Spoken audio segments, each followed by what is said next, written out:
Hello friends, welcome back to our channel tasty రుచులు. Friends, ఇవాల్టి మన రెసిపీ వచ్చేసి ఫంక్షన్ స్టైల్ కాజు మష్రూమ్ గ్రేవీ కర్రీ అండి. ఈ కర్రీ అనేది మనకి రైస్, రోటీ దేనిలోకైనా సరే చాలా బాగుంటుంది. ఇంకొకటి ఏంటంటే సింపుల్గా అయిపోతుంది. ఎవరైనా బ్యాచులర్స్ ఉన్నా సరే ఈజీగా చేసేసుకోవచ్చు.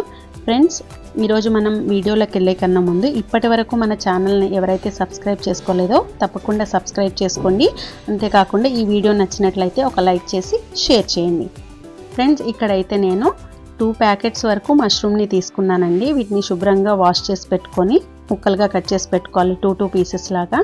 అదేవిధంగా 2 మీడియం సైజ్ ఆనియన్స్, ఒక 3 టమాటాలు, 4 పచ్చిమిర్చిని కూడా తీసుకొని పెట్టుకోండి. ఇప్పుడు స్టవ్ మీద ప్యాన్ తీసుకొని దాంట్లో 2 టేబుల్ స్పూన్స్ వరకు ఆయిల్ని హీట్ చేయండి. ఆయిల్ హీట్ అయ్యాక 1 టీ స్పూన్ జీలకర్ర, చిన్న బిర్యానీ ఆకు, ఒక పావు కప్పు కాజుని వేసుకొని మంటని లో ఫ్లేమ్లో పెట్టుకొని దోరగా వేయించుకోండి. కాజు అనేది వేగిపోయిన తర్వాత ఏవైతే మనం కట్ చేసి పెట్టుకున్న మష్రూమ్ ముక్కలు ఉన్నాయో వాటిని కూడా యాడ్ చేసుకోండి. సో మష్రూమ్స్లోంచి వాటర్ అనేది ఆటోమేటిక్గా వచ్చేస్తుందండి. సో ఈజీగా కుక్ అయిపోతాయి. ఒక 5 మినిట్స్ వీటిని మూత పెట్టేసి లో ఫ్లేమ్లో ఉంచేస్తే అవే కుక్ అయిపోతాయండి. ఇవి కుక్ అయ్యేలోపు ఈ కర్రీకి కావాల్సిన మసాలాని మనం చూద్దాం.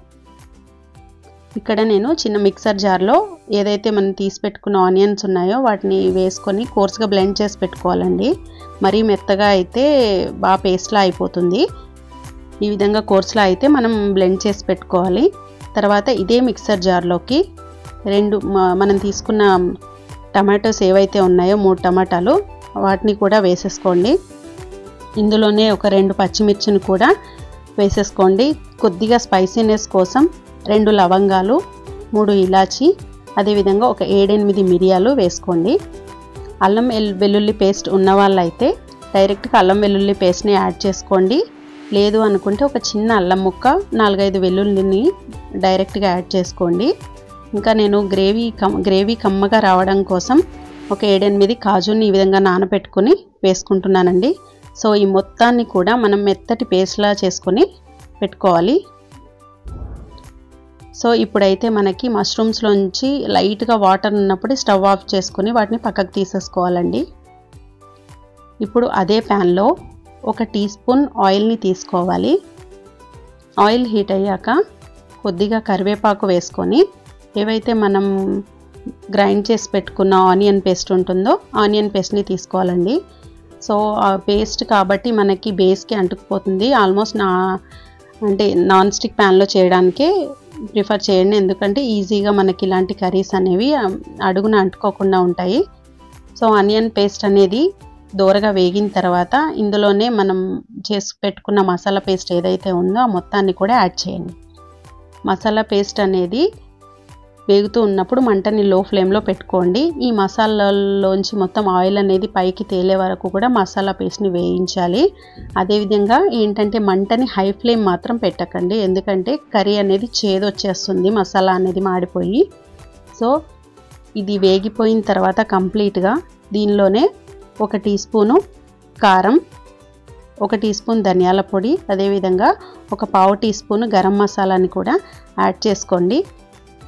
కొద్దిగా ఒక పావు టీ స్పూన్ పసుపును కూడా యాడ్ చేసుకోండి ఇక్కడే. సో ఈ మసాలాల అన్నింటిని కూడా ఒకసారి ఈ విధంగా కలుపుకొని వెంటనే ఒక హాఫ్ కప్పు వరకు వాటర్ అనేది యాడ్ చేసుకుంటున్నానండి. లేదంటే మసాలాలు అనేది అడుగున అంటుకుపోతాయి. కాబట్టి వాటర్ అనేది యాడ్ చేసుకుంటే ఏంటంటే అవన్నీ కూడా పర్ఫెక్ట్గా కుక్ అవుతాయి అన్నమాట.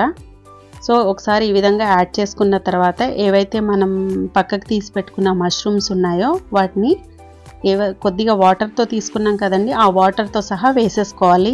లేదంటే ముందే ఎక్కువ మనం ఆ వాటర్ అనేది యాడ్ చేసేసుకుంటే కర్రీ అనేది చప్పబడిపోతుంది. కాబట్టి ఆల్రెడీ మష్రూమ్స్లో వాటర్ ఉంటాయి కాబట్టి ఆ మొత్తం కూడా వేసుకోవాలండి. మష్రూమ్స్ అనేవి మనకి ఇక్కడ కాజుతో పాటు ఉడికాయి కాబట్టి ఆ కాజు ఫ్లేవర్ కూడా మనకి మష్రూమ్కి వస్తుంది. చాలా చాలా టేస్టీగా ఉంటుందండి. సో ఇవన్నీ కూడా మొత్తం ఒకసారి యాడ్ చేసుకొని మంటను లో టు హై ఫ్లేమ్కి అడ్జస్ట్ చేసుకుంటూ గ్రేవీ అనేది ఈ విధంగా చిక్కబడేంత వరకు కూడా కలుపుతూ ఉండాలండి. సాల్ట్ అనేది మీ రుచికి సరిపడా వేసుకోండి.